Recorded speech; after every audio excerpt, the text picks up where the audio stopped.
Good evening. We are in Genesis chapter 15, and it's a very important chapter of Genesis, particularly for Christians.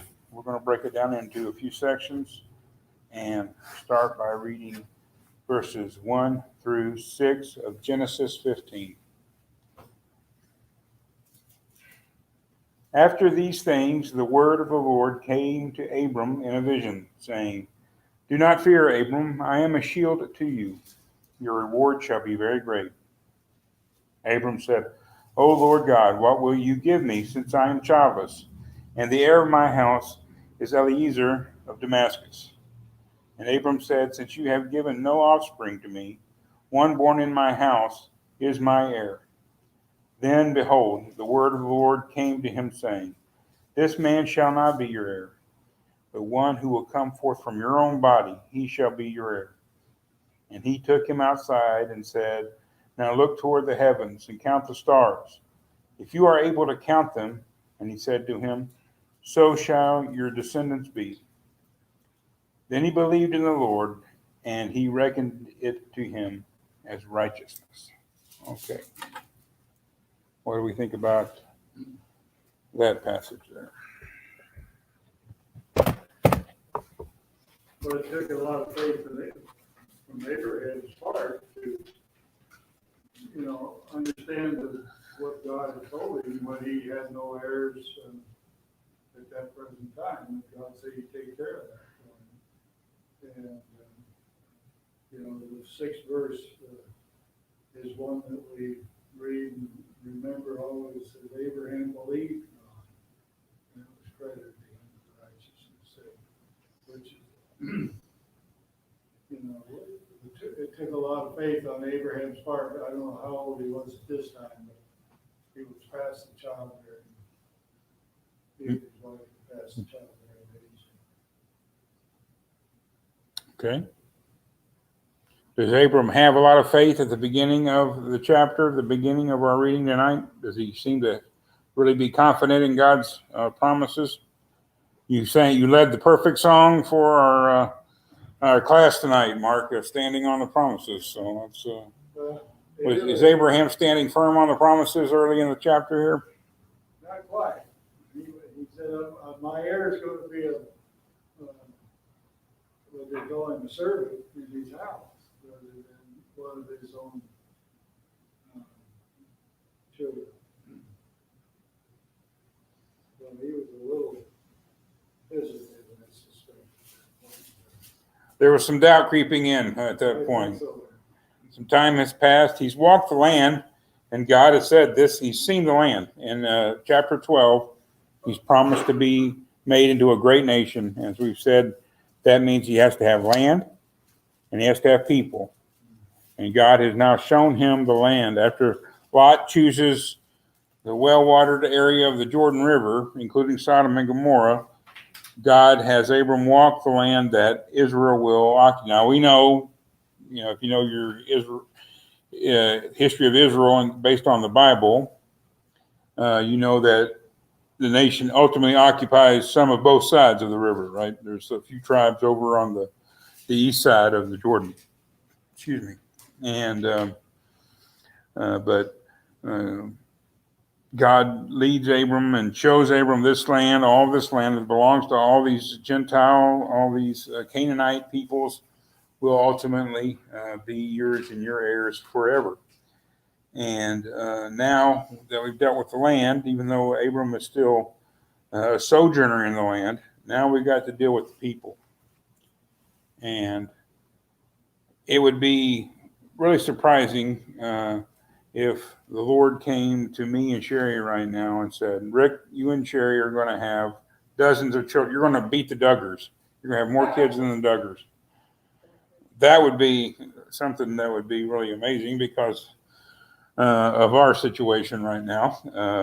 And we're not really expecting that. I don't know if I would take that as good news or not. I would have to really think about it for a while and start looking for a couple other jobs, probably, if that was going to happen.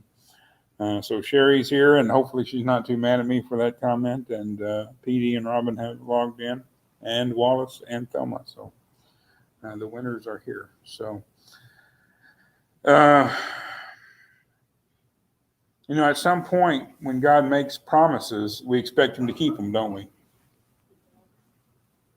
And he does. Did you have something, Mrs. Kelso? Okay.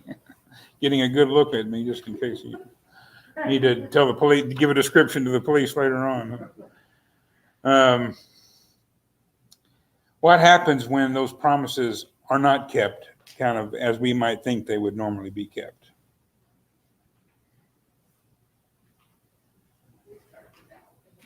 Mrs. Kelso says we start to doubt. And why is that? Well, his timing and our timing are usually two different times. We're anxious for the promise to be fulfilled, whatever it might be. Abraham, in this case, he was promised a land, and as we get through the chapter, we'll find out when they would be able to be, which would be sometime. Abraham. If somebody promises something, we're ready for it to be fulfilled. Now, when you are told you're going to receive a blessing, you would like to receive the blessing sooner rather than later, wouldn't you? I mean, it's like, so we have our own agendas, our own schedule for all this. But in the case and the nature of this particular miracle, the longer it goes, the more difficult it is to fulfill, isn't it?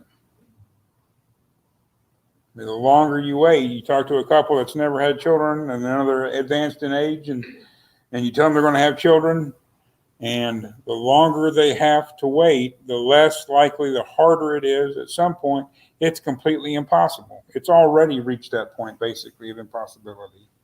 Sarah is barren. She cannot conceive and bear children. Now she is on the other side of the biological ability to bear children. If any woman, no woman can bear it under these conditions. And the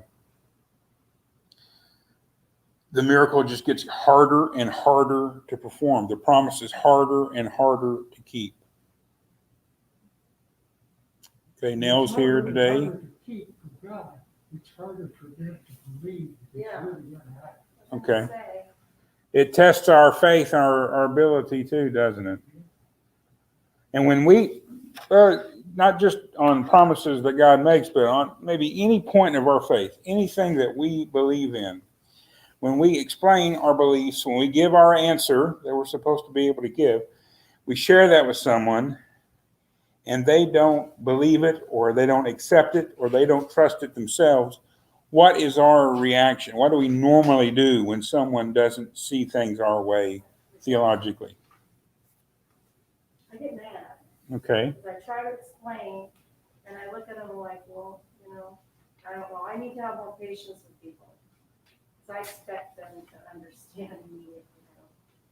I don't understand their questions. I'm not capable of answering some of the questions. Even I know the answers, but it's hard for me to say them. Mm-hmm.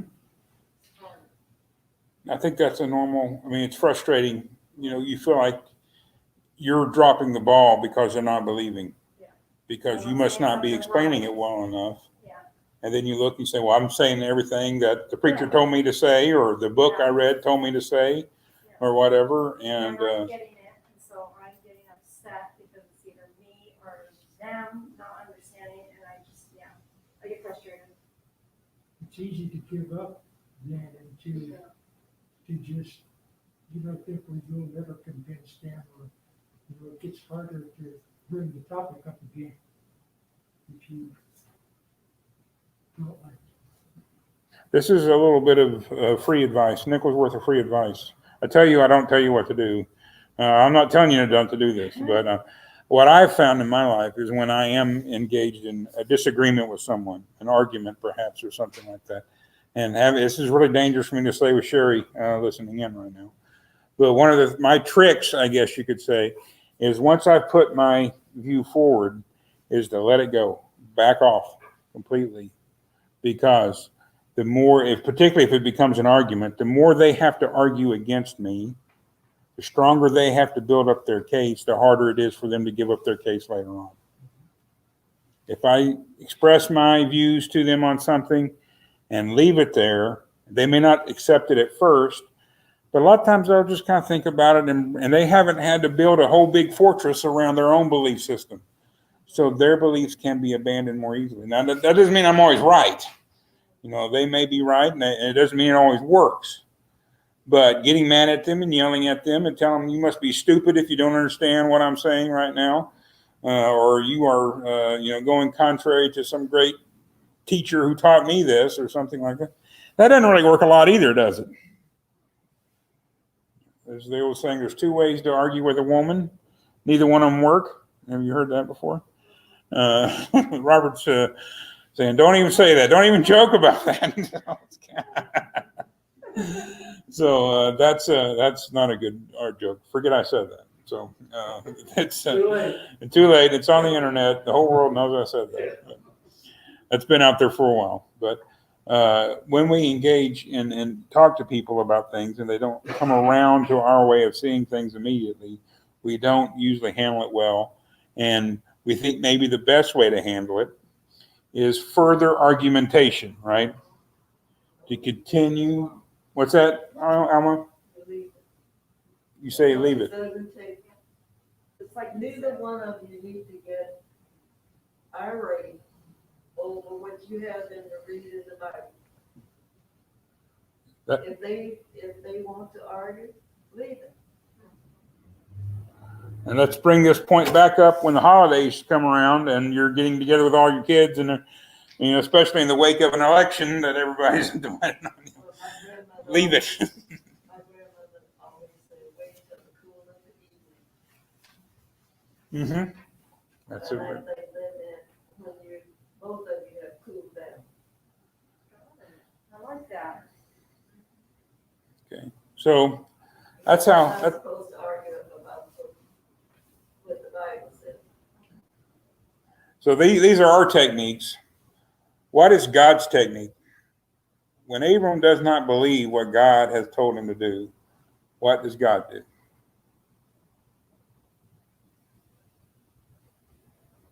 I don't think he's going to argue with him. He didn't argue with him. No. He takes him outside. I was going to say something, I thought I knew. Okay. I was going to. He takes him outside at night and shows him the stars.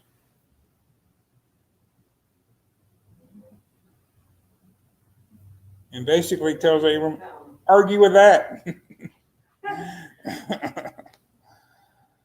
His response, when Abram doubts, and Abram has reason to doubt, Abram's doubts are not foolish, they're not whimsical, they're not unfounded. They are very well founded in reality, in human reality. They are rock solid. He knows what God has promised him is impossible. It cannot happen. God cannot, I wouldn't say God cannot do this. This cannot be done. And God's response to that is, I am God.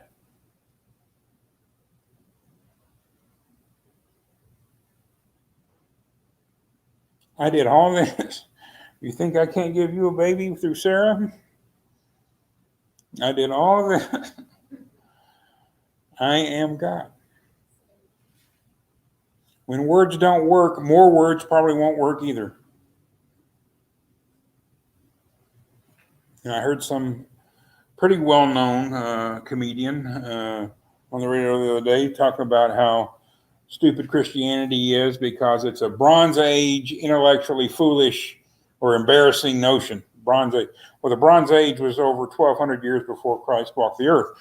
Since he's a comedian, you can't really get him on those kind of facts. You can't point out that, well, it was well past the Bronze Age when Jesus walked the earth. But anyway, it was over a millennia after, but that's neither here nor there, really, I guess. There are times And there are people for whom words simply will not work. And they have to find, instead of being taught about God, at some point they have to experience God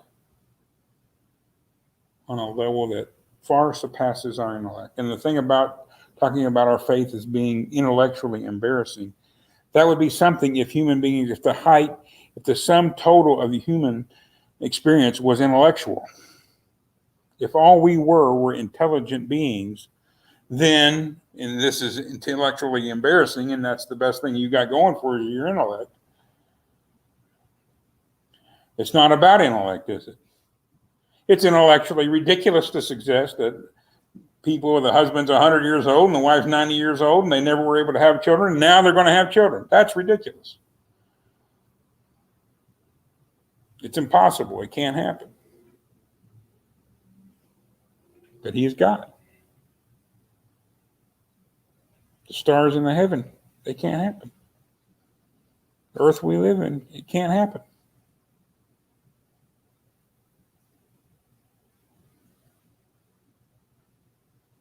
Did I tell you Nell's online too? Nell and Sherry are talking to each other like Yeah, I that. was just gonna That's say that. dangerous. It's not about Oh, goodness. Oh. Sorry. You know, when you hear your own voice over the internet, an angel loses its wings. Did you know that? Oh, so sorry. Somebody's got to go out and ring a bell and get that angel his wings back.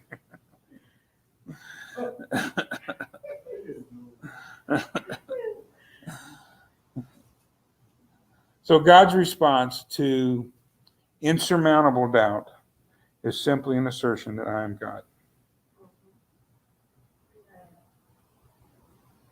You know, it's the same. This is what we trust in. This is what we believe in. This is why this chapter is so tied to our belief system, is because it is about belief. Belief not because of logical progression of events, not because of conventional wisdom, not because A plus B equals C. Belief because A plus B equals Z, beyond Z, triple Z, whatever. It's impossible for this old couple to have children. They're going to have a child. It's impossible for Mary to have a child because she's a virgin. She has the Son of God. It's impossible for a man in the grave for 3 days to come out. It happens twice in the gospel.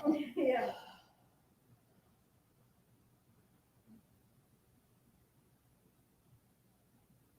To the response that this is impossible, to the question or to the assertion that this is responsible, God's response is, I am God. And that's it. You know, there's a lot of arguments, a lot of things people throw up at us about our faith and try to point out the impossibility. How can you have a loving, compassionate God that lets people suffer in the world? And it's a hard question. It's an answer that we don't really have in our arsenal. We can't come back and say, well, this is how. I mean, a lot of time we try. The best answer is not an argument. The best answer is a person, right? How can God allow suffering in the world? Because God's Son came into the world and suffered. In every way humans can suffer, he suffered. He can identify with every form of human suffering because of what he endured. How can God allow suffering? I can't answer that fully. I can say that God has experienced the suffering. But he has not exempted himself from suffering. Roxy's here now. Hello, Roxy.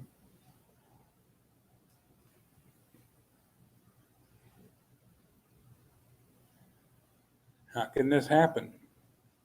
I'm God. So again, you know, we talked before we were rudely interrupted by a pandemic. We were having a series. We only got one of them in about people, the different types of ways people find or experience God. And some people find or experience God out in nature. And growing up, I think I would have heard folks say, no, you don't. You don't really experience God when you're out hunting in the woods. That's not really God. I think that's, pretty presumptuous to say what's really going on in someone's heart when they're out there and then living the life they live. I think a lot of people do really, when they're, and maybe do experience God in a way. They don't experience him when they come into a building and are around other people talking about God. That's them. I think Abram experiences God in creation here. He goes out, he looks up at the stars, and every now and then it's just overwhelming, isn't it, when you do that? When you go outside and you've been in the city. I know the big city of Walla Walla probably still has this impact. It's not very big, but it's big enough to, even on a clear night, sometimes probably not see the stars because of all the lights we have going on around here. But if you get outside, this would happen for me in Aberdeen because I was not even in Aberdeen. I was between Aberdeen and Montesano, where the church was. And I'd come out of my office at night. There was one little floodlight on the side of the building. If I turned it off, I could look up. And if it had rained that day but cleared out, it probably had rained that day in Aberdeen because it rained almost every day, but it didn't always clear out. But if it had rained and then cleared out, I mean, the sky, the star, it was like being in an observatory. I mean, they were just breathtakingly beautiful. And you look up, and of course, there's a lot of tall trees. So you look up through the tall trees to the stars. It was a beautiful sight. The one who put that there said, I'm going to put a child in Sarah's belly from you. And Abram believes it. He finds his faith not from words, not even words directly from God, but in seeing the creation, seeing the power of God on display. That's where he finds his faith. Okay. Verses 7 through 11. Then they turned back and came to Mishpat, that is Kadesh. Why don't you just lead with Kadesh? And conquered wrong chapter. Verse 7, he said to him, I am the Lord who brought you out of the Ur of the Chaldeans to give you this land to possess it. He said, O Lord God, how may I know that I will possess it? He said to him, bring me a 3-year-old heifer, a 3-year-old female goat, and a 3-year-old ram, and a turtle dove, and a young pigeon. He brought all these to him and cut them in two and laid each half opposite the other, but he did not cut the birds. And the birds of prey came down upon the carcasses, but Abram drove them away. Now, we talked a little bit about this some time ago when we talked about the Lord's Supper in the context of a covenant meal, as a covenant meal. This is a covenant ritual. It's kind of hard to understand, but in Hebrew, the idea of making a covenant is derived from the concept of cutting. You cut a covenant. I don't know if that means it's tied to our phrase, someone cuts a deal. You go down to the dealership and you cut a deal for a new car, perhaps. I don't know if that phrase that we have in our language comes from theirs or not. It may not. But their idea of a covenant was you cut a covenant. And perhaps the symbology is, symbolism is that whatever, if I break this covenant, what happened to these animals can happen to me. On my life. I mean, cut me in half. On my children's eyes. People say all kinds of, this is the oath, this is the substance, this is what you're willing to, the penalty you're willing to bear for breaching the covenant.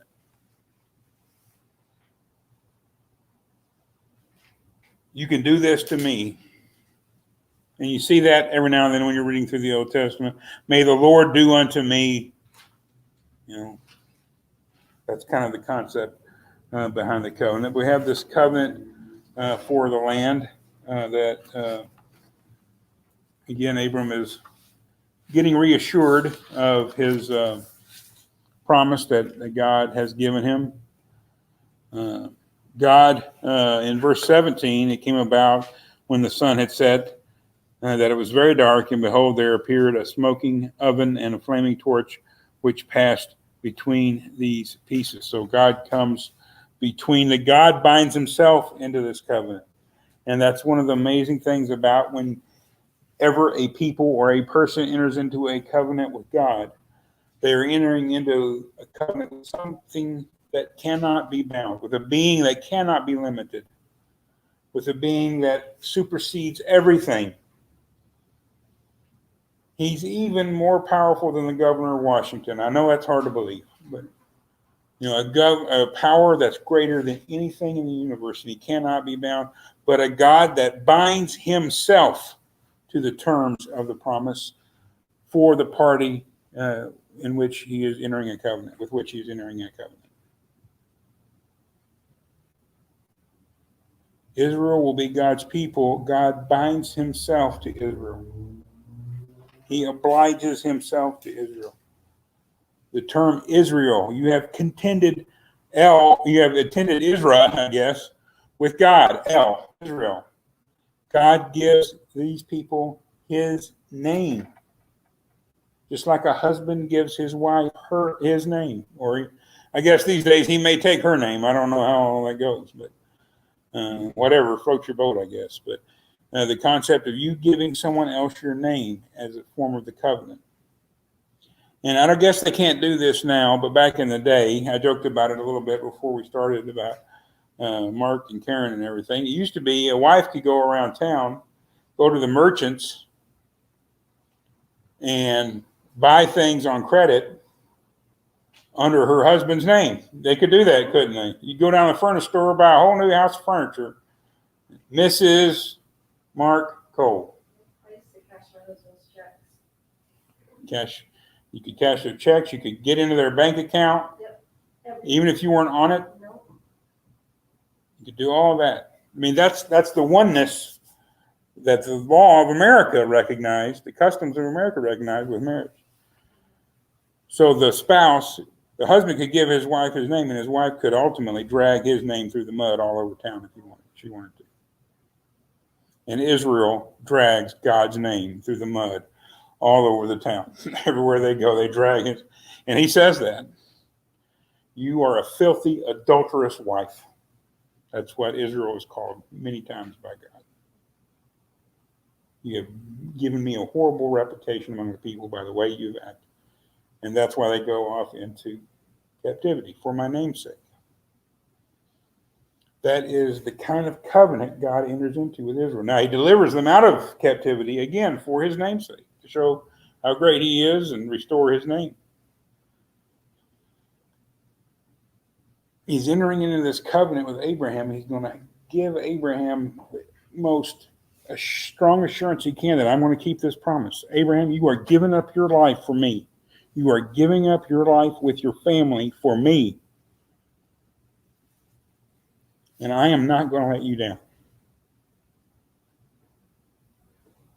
I will enter into this covenant by the terms and in the concept that you people understand, the most sacred, solemn covenant possible. May it be done to me. No one's going to do it to God. No one's going to need to do it to God because God never breaks his word. God always keeps his promises. But God is giving Abram every assurance that he will indeed keep his promise in this regard. Okay, we jumped around a little bit from 11 to 17, so let's go back to 12.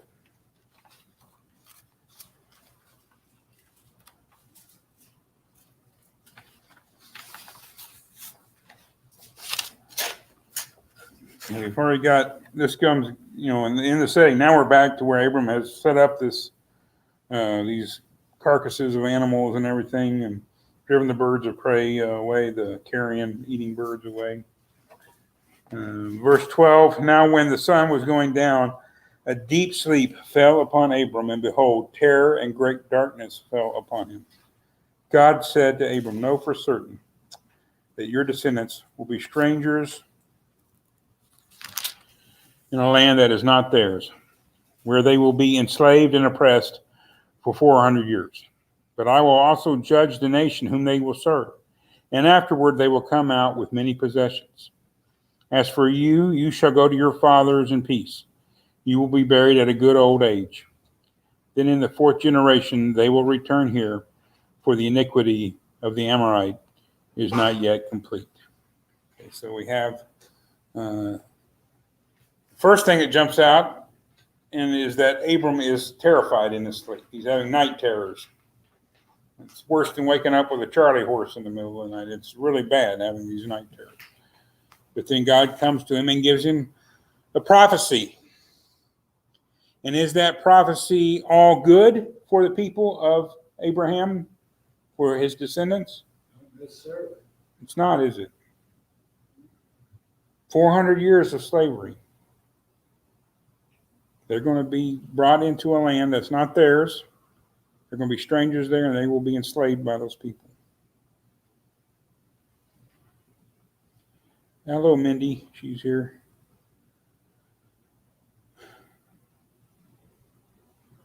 Another kind of false way of presenting the gospel is to say that it's just going to make everything in your life better.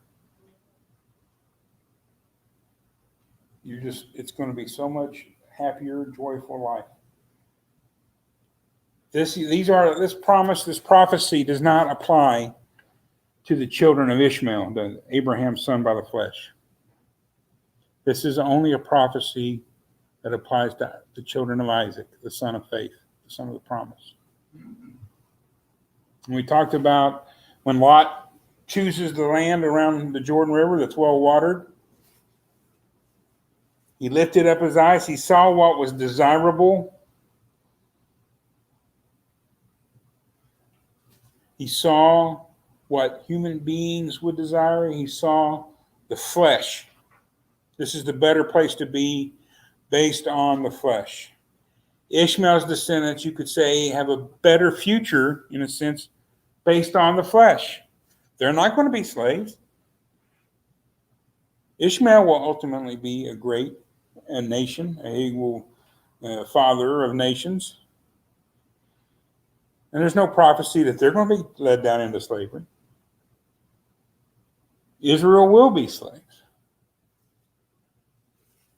But I will judge the nation that enslaves them, and I'm going to deliver them. I'm going to bring them back up here. They are going to punish the people who are, the iniquity is not yet complete yet. And I'm going to use them they're going to be the hammer, and the Amorites are going to be the nail.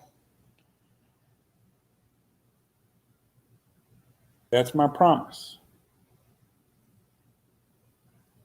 So when we talk about the flesh and the promise, it's not always that the promise is always more desirable, really. It may never be more desirable. When Jesus talks about marriage to the Pharisees, what do a lot of the Pharisees say about it? When Jesus describes the godly intention for marriage to the Pharisees say, well, it's better not to ever get married then.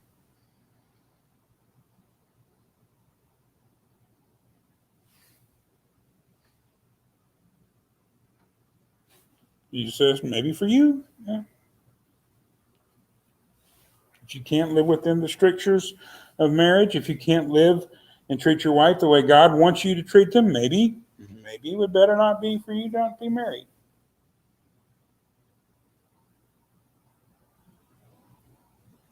The flesh and the faith are two different choices. Abraham believes. Abraham chooses faith. And that's righteousness. God's people choose faith. Not because it's always easier or more desirable, but because that's the promise God has given us. And ultimately, we do believe it's greater, don't we? Because we believe the promise we believe in is for eternity. The promise here, Abraham's concept of eternity, is not really all that eternal. It's long term, but not really, it's not, I'm going to be with Jesus in heaven forever. It's You're going to be old, Abraham, when you die. You will live in old age and go down in peace. You'll be surrounded by friends and children and family. You're not going to die alone. You will be honored. That's Abram's promise.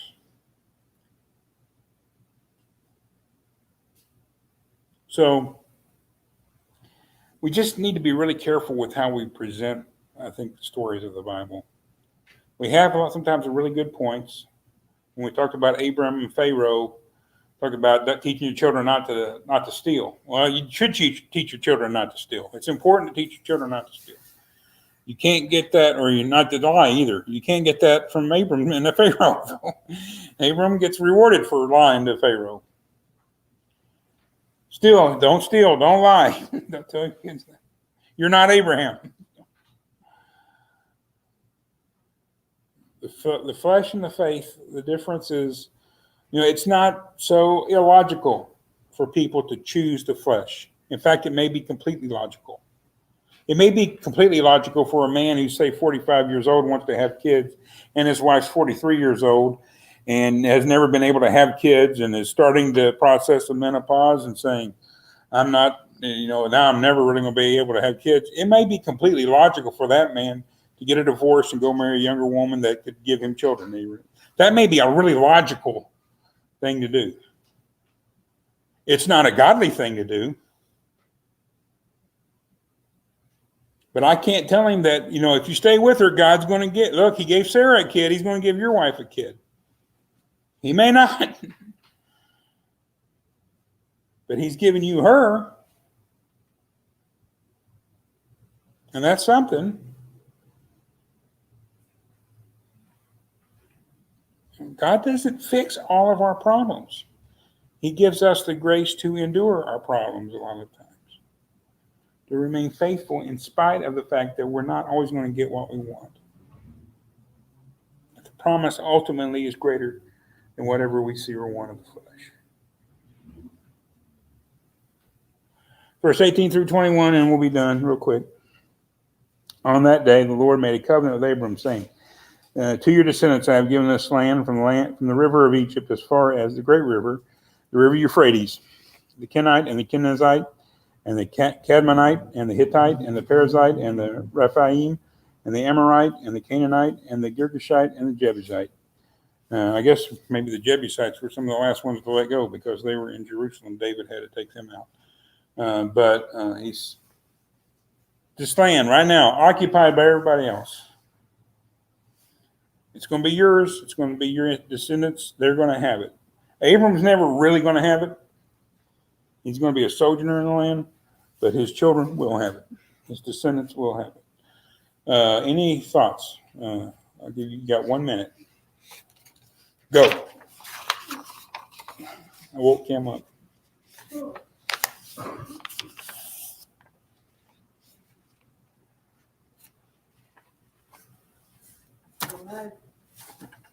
Verse 17, read the scripture. Okay. It says, after the sun went down, it was very dark. Suddenly, a smoking firepot and a blazing torch passed between the heads of the dead animals. Mm-hmm. So on that day, the Lord made an agreement with Abram and said, I will give to you your descendants the land between the river of Egypt and the great river Euphrates.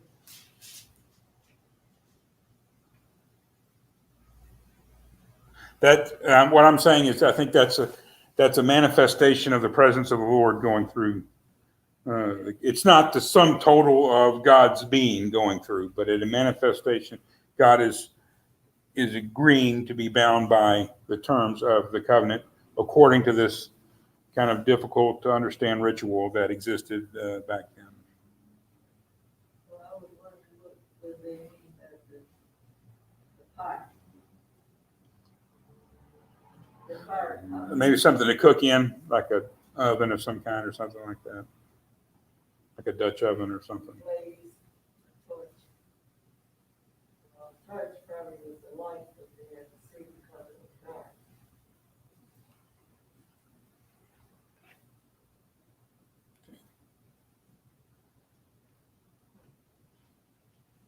Mr. Hensley, would you like to lead us, Emily, I'm sorry. Would you lead us in a closing prayer, please?